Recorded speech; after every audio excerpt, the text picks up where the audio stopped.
Haley Sachs, Mrs. Dow Jones, welcome back to So Money. Oh my gosh, thank you so much for having me for Noosh. I missed you, girl. I know. Last we met, we were at my book launch, October 2024. Wait, 2023. I'm getting my years mixed up. Oh my gosh. That's how old I'm getting. No, no, no, no. And It was that all those years were a blur post COVID. oh my God, but so much has changed in so many great ways for you. Since then, you have become an author and a podcaster, and your star has continued to rise. Where do we even begin? I would love to start with your book, actually, your Oh, amazing book.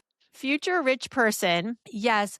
I've always said, like, when is your book coming out? When are you going to write a book? And you were very thoughtful and strategic about it. You're like, I'm going to wait, and like you could have written a yeah. book 5 years ago, 3 years ago. Why did you want to wait for now to come out with a book? Because your audience has been just salivating for this. So nice. And I have to say, like, I admire you so much. And when you're saying all the things that I've like done in this time, I'm like, Farnoosh, you did all of that first. So we all bow down to you. You were the OG.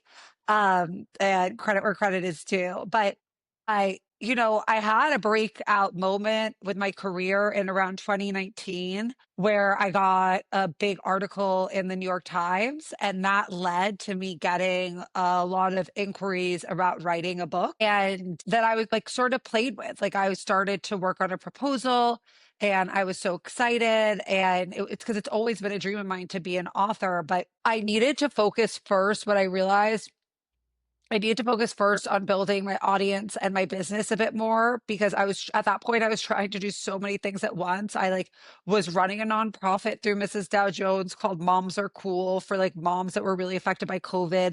And I was writing the book and I was running the business. And like there was just like there were too many factors at play. And I was like, want to do this when I have the time to really write it. Like I want to write Mhm. every word of this. This book is not AI and I need to Mm.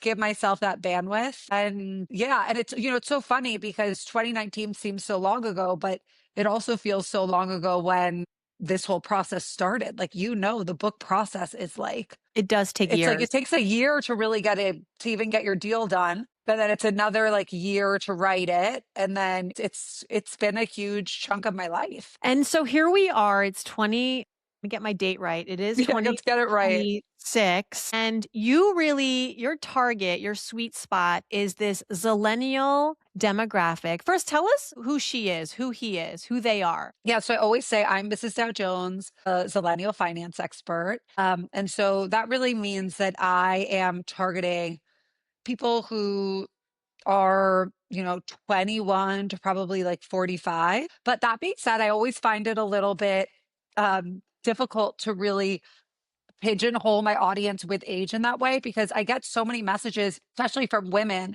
who are all points of their life and they want to start over. And so Mm. the same way that I don't think that my work is necessarily just for women, even though I'm a woman, like people always love to like treat you like you're always making a tampon commercial. And it's like, not like this is definitely not my vibe. I think the same can be said for the age thing, but the book's focus though is that millennial and Gen Z generation because the financial advice that we've inherited is so outdated when it comes to the world that we're living in right now. And so like I'm a very voracious reader. I read basically every money book. I've read all of your money books. And it's been such a huge unlock for me with my own financial literacy. But something that I really thought was missing was something that could meet people where they are at now because we really do need new rules to building wealth. And so meeting people where they are right now, I was thinking about someone who is just graduating from college, a few years out even, and they're like, what the hell? I went to college, I went to a good college. And I may not have even taken out any student loans, right? Maybe I got a scholarship, but I can't find work. This is my problem. This is a universal problem right now, I think, with a lot of people in the workforce who are, let's say, 22 to 30, this Mhm. sort of entry level job. I was just listening to someone talk about how the entry level job hasn't gone away. It's just that the entry level job is now a mid level job. And so the entry Yeah. level job is now AI. So, how do you upskill? How do you reskill? And this is not like you're already out of college. Like you thought you had the degree, you could get a job. So speaking to that person, because before you can become a future rich person, you need to start making money to do the things you need to do to invest and save and all the things. So, what do you tell the person now who is just trying to get revenue? Yeah, I mean, that's such a good point, and I talk about that in the book so much. I call it action money, which is that money left over after you have spent what you need on your needs and your wants within reason. And without that action money at the end of each month, then you'll never really be growing wealth because you need some sort of money to make progress towards your financial goals. But speaking to the younger generation who's coming into this job market, where it does feel like you need to be basically mid-level to get hired despite the fact that you don't have that experience. I think that it's really important. The media really loves to catastrophize what's happening with AI, and it's true that entry-level jobs are going away. But historically, these changes have always happened in our society with technology. Like if you think back to like elevators, when you used to take an elevator, there would be someone in the elevator actually physically operating the elevator so that you could go up each floor. Then, technology advanced and we got buttons and that person was out of a job. Does that mean that that person was unemployed for the rest of their life? No, they found a different way in. Maybe they worked for the elevator company to figure out how to fix that elevator. Like, so it's not about being scared of AI. It's learning how to use and master AI. And especially as women, because all of the statistics show that women are adapting to AI at a much slower rate than men, but Mm. it creates so much productivity. It's so important to be something that you are embracing versus fearing. So it's not going anywhere. The same way we're not going back to when elevators were manually operated. I don't think that we're going back to a world without, chat GBT. And so for the new graduates, it's about putting yourself in a position where you can be valuable. And maybe your value is not the same as it was 10 years ago as someone entering the workforce, but what does the workforce need? The workforce needs people who are really confident and competent and skillful with using these new technologies. And also, we need people in the humanities. Like, that's Mm. also not going away. Like, there's some things that, yes, computers can generate and, you know, outshine us with, but when it comes to the humanities, like, those are jobs that will always be like human natured. Yeah, and I'm learning more that while we may have taken those humanity roles for granted in the past, that and maybe even undervalued them, that they're going to be even more valuable, like critical thinking and writing and all of that, problem solving. Like, double down on that because if you're a software developer right now, I'm learning like I'm starting a project right now and I want to get a prototype together. And I was advised, like, don't hire a software developer to get you from 0 to 1 because AI can get you there in 10 minutes. Hire a software developer that has a business mindset too, who can show you how to scale it, who can tell Mhm. you, here's how to take your tech idea and how to actually make it work and make it, consumer friendly. Like, if you're a software developer, maybe you should go take some business classes, right? Or some problem solving classes because that's where I feel like me as like an entrepreneur, that's value add for me. So anyway, that's speaking to your point. But you talk about how our parents' generation, like that old money book is not applicable anymore. Can you tell me what are the things? Because I'm hearing a lot about how real estate isn't worth it anymore Mhm. but at the end of the day, like, we got a lot of property in this country, like, someone's gotta buy it. Yeah, Like, 100%. I feel like that's kind of throwing the baby out with the bathwater. Like, tell me actually what is the advice that we need to dispel and some of it maybe that we have to tweak. Well, I think that it all starts with this sort of antiquated, dusty version of the American dream that we inherited, which was that dream of property where, the expectation was you were going to put the majority of your savings, basically your money for retirement, into a home and live there. And then, the light at the end of the tunnel is that you're not going to be able to sell it and it's going to make so much money for you that you're going to be able to then like have that retirement so you really can have your cake and eat it too.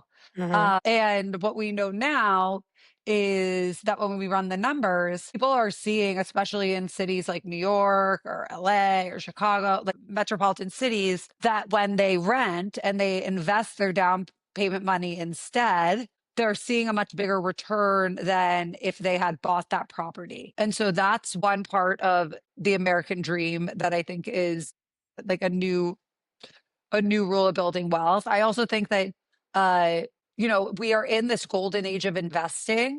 We are obviously living in the world of frictionless finance. Like we're definitely the first generation to just have so much at our fingertips when it comes to the financial moves that we can make. Like, I could open my phone right now and buy an index fund or open a Roth IRA or, make a payment on my debt. These used to be things that like you had to really work to do. You had to, submit paperwork and billing and call people, and now it can be done in a matter of seconds. And so I think with that comes so much more opportunity to invest.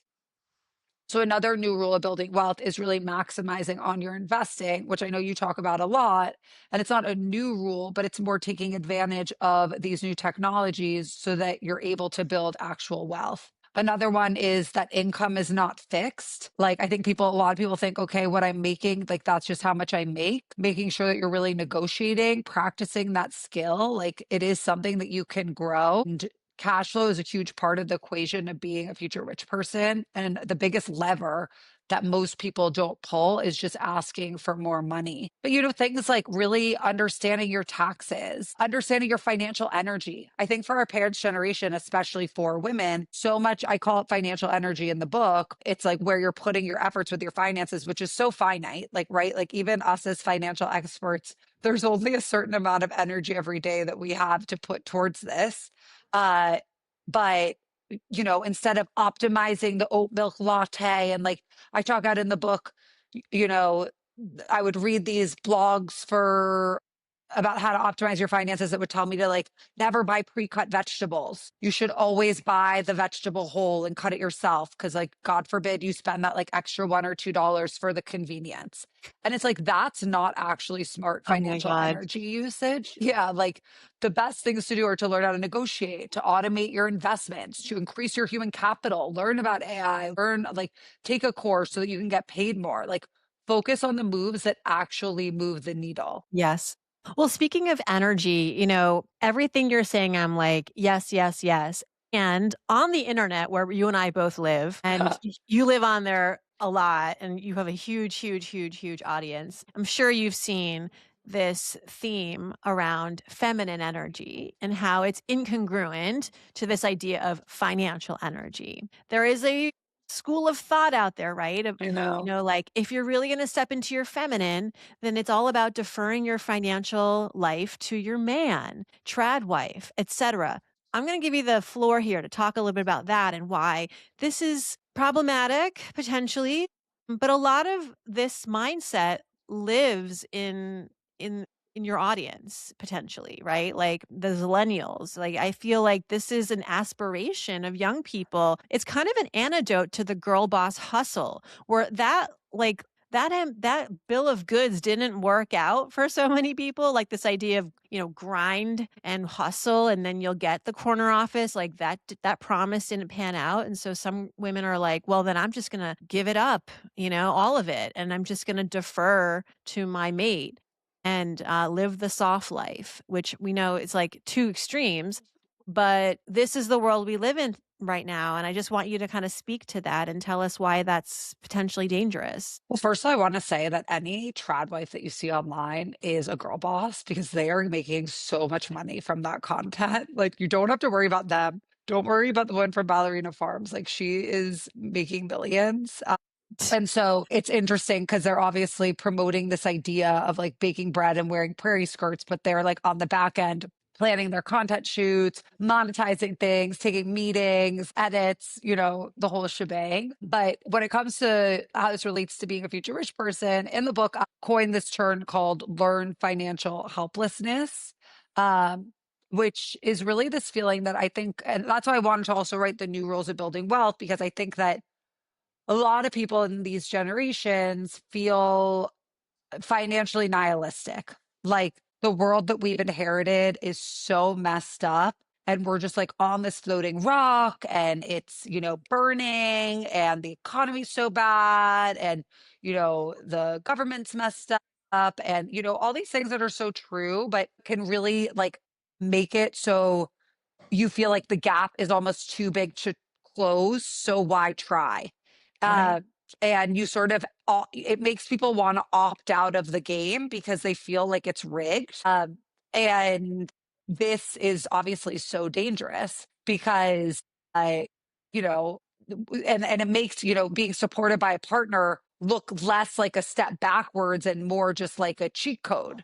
But the problem with this cheat code is that it has a major glitch because anyone else holding the purse strings is not financial freedom. So that is financial dependence. And whenever you're financially dependent, it comes with a price. Like it takes your autonomy, your choices, your identity. I talk about this in the book that I grew up wealthy and my parents controlled the money for me until I like, had my financial aha moment and got control of things. But it was like made our relationship really complicated. It made me feel horrible about myself. It kept me really small. And it was just like sort of a dead end. It was a trap, but I was constantly feeding myself these ideas of like, I can't do it. It's not worth it. Money is not for me. Um, and so I think that the trad wife thing sort of goes with that. But like, we also have to remember that we are so privileged, especially as women. Like, we are the first generations who have the right to choose, the right to say no. Women couldn't even get their own credit cards till 1974. And like really getting married was the only way that women could even access financial stability. So it's just crazy because we fought really hard to not need permission to exist financially. And then the trad wife trend sort of quietly gives that back. But I think that it more comes from this idea of like the world is so messed up. Let me just find this way out and not even try something else. Yeah, we are so privileged. So let's honor it and protect it to the best of our abilities. You actually recently interviewed on your podcast, Financial Tea. I'm loving this podcast of yours. Oh, You actually got good. Lloyd Blankfein on your show. Like that's a first. Like I don't think he's I ever know. done any interviews. Former CEO of Goldman Sachs, huge get. You I also know. And he was interviewed. like candid too. I feel like he only ever does like Bloomberg. Oh my God, like if ever. Yeah, he's so private, I feel like. And so Yeah. congrats on that get. Thank you. Yeah, Financial Tea, everybody. Download, subscribe. So you recently interviewed, and I just discussed this on So Money. I'm going to do a whole episode on Oh, you have to, strangers, Belle Burden. Bell You Burden. gotta cover Belle Burden. So, kind of tangential to what we were just talking about, which is deferring your financial life to your husband. I mean, talk about that. And I still reading the book, I'm in the middle of it. And at first, I wasn't sure if I was going to like the book because it just already, I watched the Oprah interview and I was like, oh my God, this is so cliche, right? Like, I could tell you the handwriting was on the wall. Like, tiny violin here, like, okay, yes, like, what did we expect, right? At the same time, I'm really appreciating the subtlety of the book. I feel like, how many books are there? Yours, mine, everyone's that tell you like all the warning signs of giving your money up to someone else and how it's not going to end well, right? And no one listens. We still have these problems. Society still makes bad decisions about this. They still do the opposite of what we preach. I think this book is really going to make a difference in the lives of women, in the way that she Farnoosh, like, tells the story, right? no, it is, you nailed it. You absolutely nailed it because what this book does versus what like a straightforward financial book does, where it's like, I mean, you have an audience who is, their ears are peaked to financial advice. Like if you're listening to So Money, They get it you obviously already. look, yeah, Yeah. you love Farnoosh, but you're in the place where you want to be a future rich person. You are like, you're about improving your life in that way. But for many people, they're in this cycle of complete avoidance. But what I think is so amazing is that strangers, I think because of her aristocratic background, like, the same way that everyone loves talking about celebrity money and pop culture things and, rich people, it makes her story much more palatable, better or worse. The fact that she does come from this like rarefied experience that people admire and sort of aspire to, but it's really a financial memoir. And what's so crazy is that I'm finding women in my life who are not financially inclined read the book and then it's causing them to reflect. And so it was such a genius thing to put out because it sort of is like spinach brownie, a brownie with spinach in it. Like you think that you're getting this juicy divorce memoir about like this rich woman who completely messes her life up, and you're like, damn, that couldn't be me. But then when you realize at the end of it is like, wait, I sort of do see myself in this. Like maybe I am doing some of these things. Like I've been at baby showers, I've been at birthday parties, I've been at lunches with women, and everyone is talking about this book. It's like taken over the culture.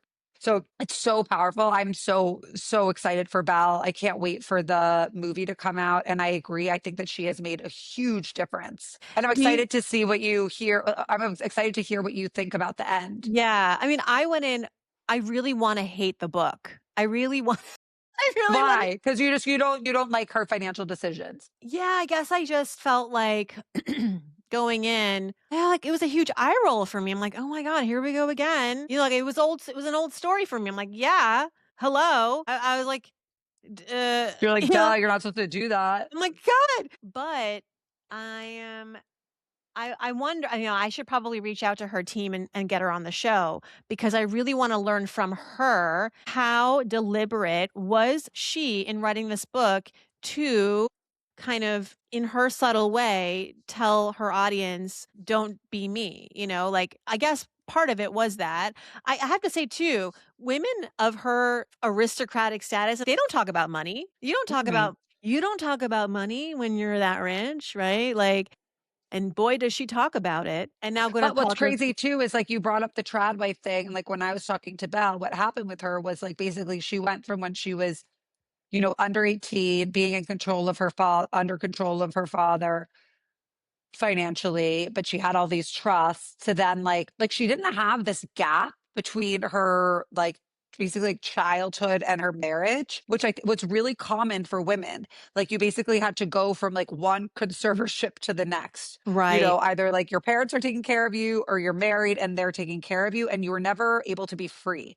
And that's Yeah. what's so cool about about our generation is that now, like, whenever I see TikToks of someone who's like 40 and like, I watched a TikTok this morning of a woman who she was like, I'm 37 and single. And then the sound was like, I do whatever I want. I do whatever I want. And like, I was like, you know what? Like, that's sort of so like cool. Like, it's like, that's something so new. Like, that is, our grandmas did not get to do that. Like, and so with Belle, she's having that financial awakening way later in life. But God, if you listen to her on my podcast, like, she is holding on to her financial freedom, like, till her knuckles bleed. She will never give up her autonomy again. And she feels how good she knows how good it feels. Like she is fully a future rich person now and could not value it on a higher plane, which I think is like such a testament to like why to even go on this journey. Yeah. Like I had it myself. Like it's like, it really is. There is no better feeling than just being in control of your own money, not having to ask anyone for permission, being able to live the life that you want. And what's so crazy is it doesn't require you to be like a math genius to get there or to have like, I always thought that I had to be like one of those girls with perfect handwriting. I'm very type B for Noosh. Like, I don't know if you can tell, it was 3 minutes late to our Zoom, but like, I'm very much like, I have an assistant who really keeps my life on track. Love her, Fran, but I almost feel like sometimes she's my babysitter because she's like, did you eat? Like, what's the, like, like I'm a creative at my core. Like, but I thought because of that I was just not, money was not for me. Then I had to be this other version of myself in order to have financial success and be in control of my finances. But what you realize is like, it doesn't have to be this really intense, boring thing that like keeps you like deprives your life. It can be Yeah. something that's like powerful. And also most importantly, and I talk about this in the book, automated. Like my book is Yes. all about creating systems because girl, like I talk about that financial energy, like even the financial energy of managing your finances, like that is a big lift. You need to have systems in place so that if you have days where you're just human and you really, really, really don't want to do it, you're not going to end up paying a late fee or not investing that month or, like whatever the thing is, not saving for your emergency fund. Like you need to have all these systems in place. You know what book we still need in the personal finance world?